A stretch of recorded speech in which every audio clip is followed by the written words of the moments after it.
Is it? It is. Hello, everybody. Hello. I don't know how I look like because I might look like crap or I might look like a beautiful goddess. I don't know. So today we're gonna be talking about fantastic beasts and where to find them because I have a lot of thoughts about this movie and I have thoughts about Harry Potter lately because my life has been Harry Potter non-stop, even though I haven't seen the movies. It's like just like a state of mind, like the Harry Potter state of mind. You don't understand. Kidding. You will understand what I'm talking about. Okay, so I've watched Fantastic Beasts twice now. One in German and the second one in English. Okay, the first one I was just wanting to get over with because every one of my friends had already watched it, and I was like, I gotta watch this like right now because I feel like I'm being left out, and I usually don't feel this way because I'm a whore in this kind of scenarios where good thing comes up and you're like, I gotta watch that. I'm like the first one on the line. I'm like, phew. But with Harry Potter, I don't know. I didn't find anybody to go with. But I finally went with a friend of mine. And okay, I couldn't concentrate. First of all, because I was trying to be funny all the time, which is something you cannot do while watching a new Harry Potter movie because you don't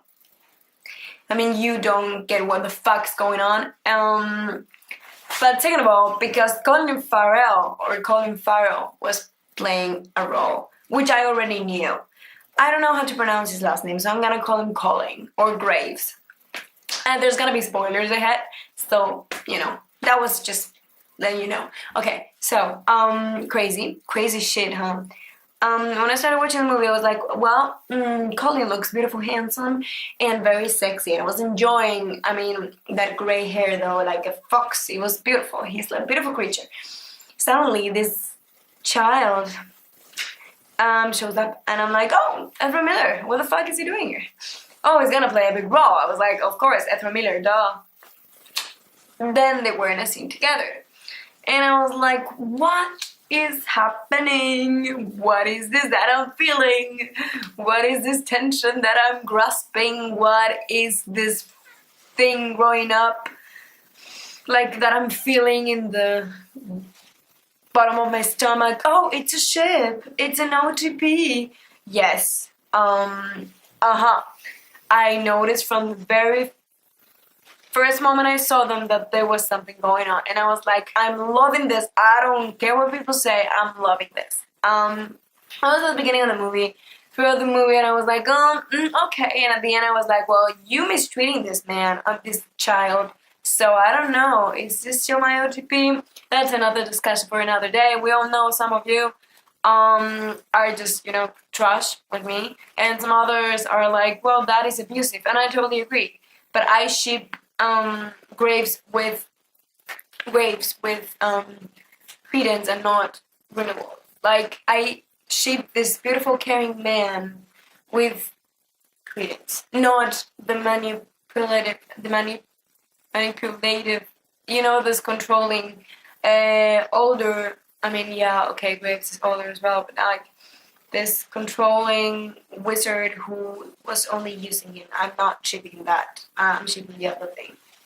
Which I'm sure a lot of people say just to excuse themselves. I don't know if that's an excuse or not. I'm just explaining. Anyway, I could talk about both of them forever. Like I've read fan fiction, I've watched fun bits. I'm all over this shit. And I want to talk about the movie as well because the movie was there. And Newt Scamander is great. It's great. I loved him.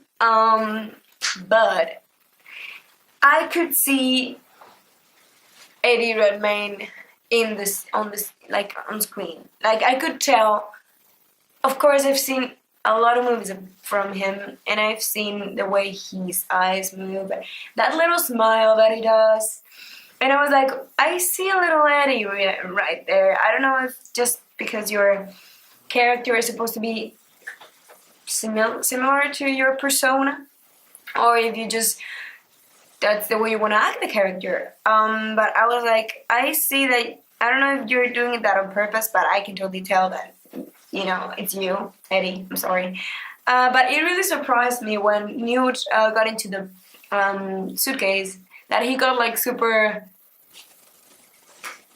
like decisive, and he knew what he was doing because he was in his world, and he knew how to take care of the animals, and they all depended on him, and he suddenly was a different person. That I loved, because if you really watch the movie, you realize that outside the suitcase, he's a totally different person than he is. I mean, at the beginning of the movie, then he is inside the suitcase because he feels at home in the suitcase. He knows what to do. It's his world. It's his family. So just a little something for you. I liked the secondary characters. At the beginning, when I started watching for the first time Fantastic Beasts, I was like, oh, so we have a Harry, we have a Ron, and we have a Hermione.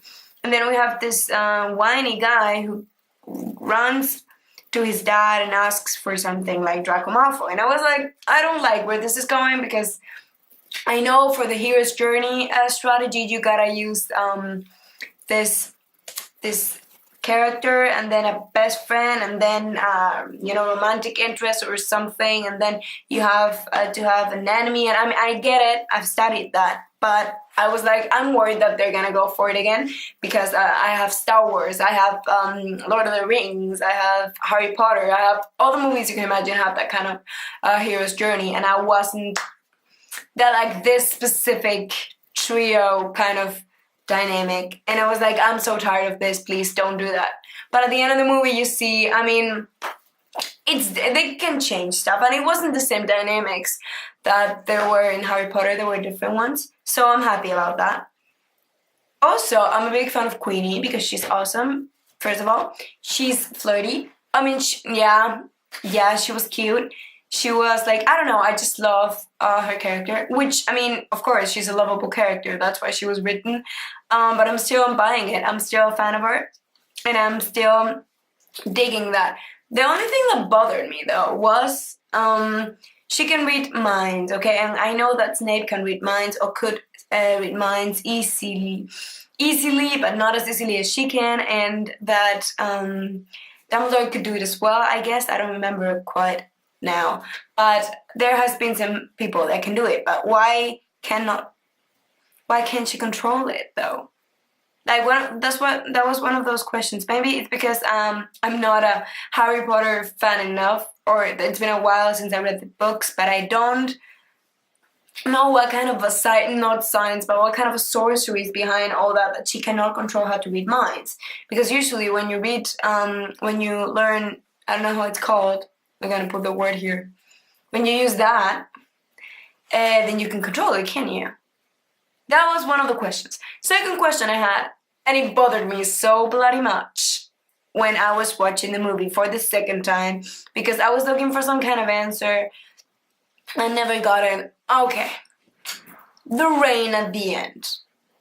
Am I the only one who's bothered by that? Because, wait. Okay. Because there was like rain that was supposed to make people forget. Okay, I can buy that. Never seen that before. It's a new kind of approach to magic. Maybe I don't remember it, but I was like, okay, this is happening. And people apparently who got touched by the rain, like were directly under the rain, forgot about everything that happened related to magic. I get that. That's fine. Okay. My question is, the people inside the house, they forgot because was it in the air?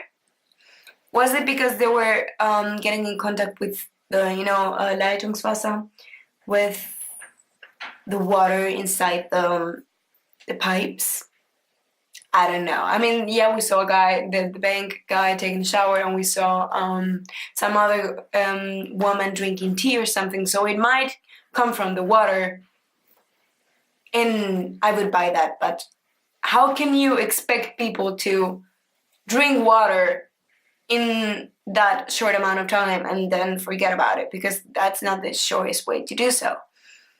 And then if it wasn't in the water directly, if it could spread through air, my next question is, what happened with Jacob? Because Jacob was in the subway with the other, wizards, and he did not forget at first, because you know that she was leaving the president, and she was like, well, you have to make him forget as well. And I was like, well, why hasn't he forgotten already? Because he was there just like everybody else, and everybody in their houses and in their closed spaces forgot all about magic because of the rain. So why is he not forgetting about the magic as well?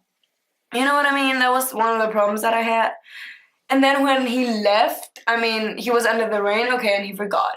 But like, he was totally outside, so he could smell the rain, or he could, I don't know what kind of science they used in that one, but that bothered me really, really much. If someone has an explanation for that, please let me know.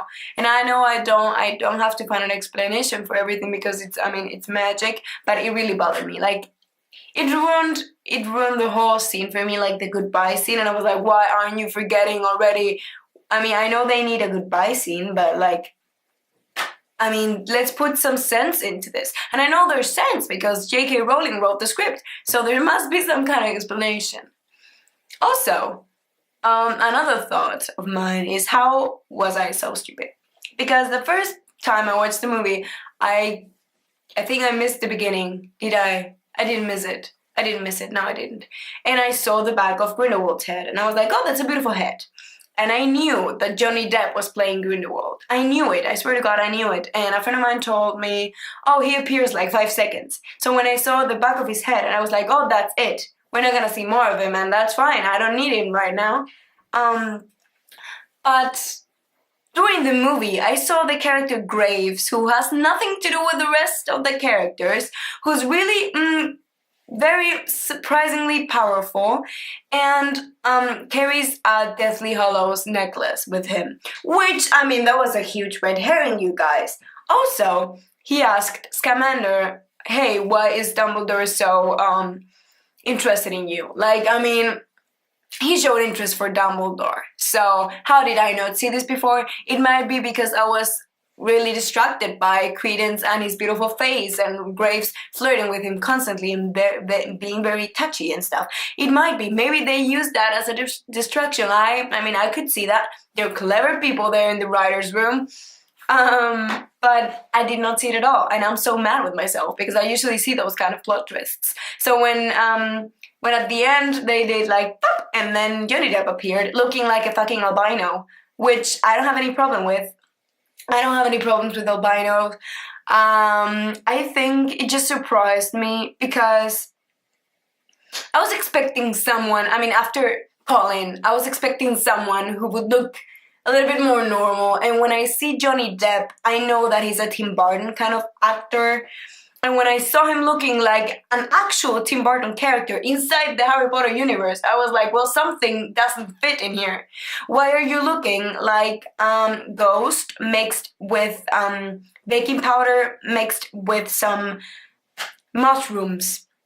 I'm talking about drugs. I was like, what is happening? Why are you here, Depp? It's like he sprinted from the Tim Burton set to the Harry Potter set and said, okay, let's film, without any makeup or wardrobe change in the middle. When I heard Johnny Depp was gonna be cast as Grindelwald, I was like, he's in the Harry Potter universe, he cannot fuck it up. He cannot, because the Harry Potter universe is a special universe where actors do cool things, and where everybody can have a little spark and magic, you know? So I was like, I'm supporting this. I haven't seen this guy in a long time, and I miss him, so I'm all about it. But when I saw him, I was like, well, he somehow he screwed it up. I know it's not his fault, because he probably doesn't choose what kind of makeup he puts on. But seriously, I mean, I could have preferred, I don't care about Johnny Depp. I could have preferred a normal looking guy, Johnny Depp looking normal, and having this manipulation, this controlling energy, this kind of, like the snake from the Jungle Book, like, this hypnotizing thing. Maybe the eyes could have been something amazing, like very distracting. That could have been amazing. But they instead went with the baking powder option, which I'm really surprised about, because J.K. Rowling didn't say anything about it. But, I mean, she was okay with the casting choice, so I have faith on her. And I cannot wait to see what is to come. Like Dumbledore, like the younger version of Dumbledore. I've heard it's Colin Firth. Don't play with my feelings like that, people. Don't do it like that, because at the end, maybe Colin Firth won't get the part, or maybe he has, or some other guy has already been casted, and I live in total ignorance. Don't tell me Colin Firth is about to become the younger version of Dumbledore, because I might just faint all over the place. I'm a big Colin Firth fan. You don't understand. You don't understand the connection that we have. He's basically, I mean, we're married, of course, but he's basically like everything that matters to me in life. And if you say to me, he's gonna become the next, younger version of Dumbledore, I might just give up on life and just focus on his acting career. So don't do that to me, please. Don't play with my feelings. Facebook, you do stuff to me sometimes. You're a sorry, I'm gonna bleep that somehow.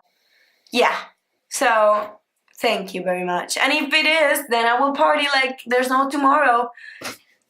Yeah, that's it. Those are my thoughts. I guess there's nothing more to tell. No. Yeah, Credence. Oh, I talked to some... I went to the cinema twice, I already told you. And the second time I went with some other Spanish friends. I had trouble understanding what Scamander was saying because he was British. He's British, the actor. And I was like, usually I don't have any problems. But with him, he was like, blah, blah, blah. I don't know. It's not his fault, of course. I'm stupid. And a friend of mine got upset because she said that the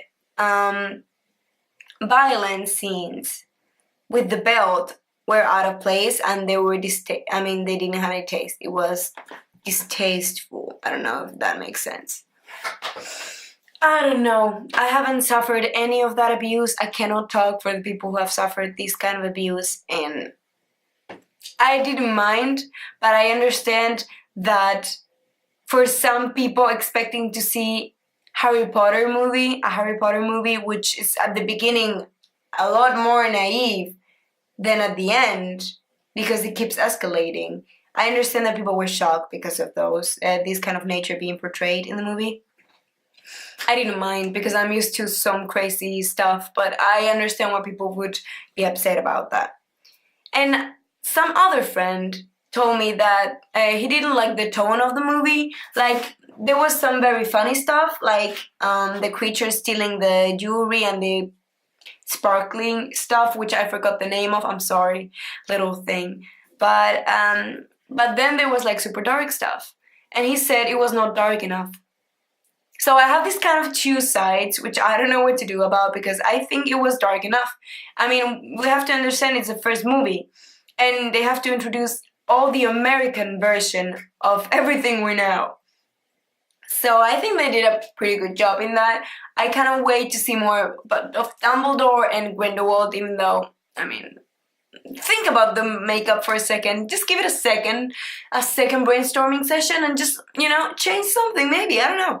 Yeah, so those are my thoughts on Fantastic Beasts and where to find them. This is a very long video, I'm sorry. Okay, goodbye. Subscribe if you liked it, and if you didn't like it, don't let me know, because I have very low self-esteem. Okay, bye!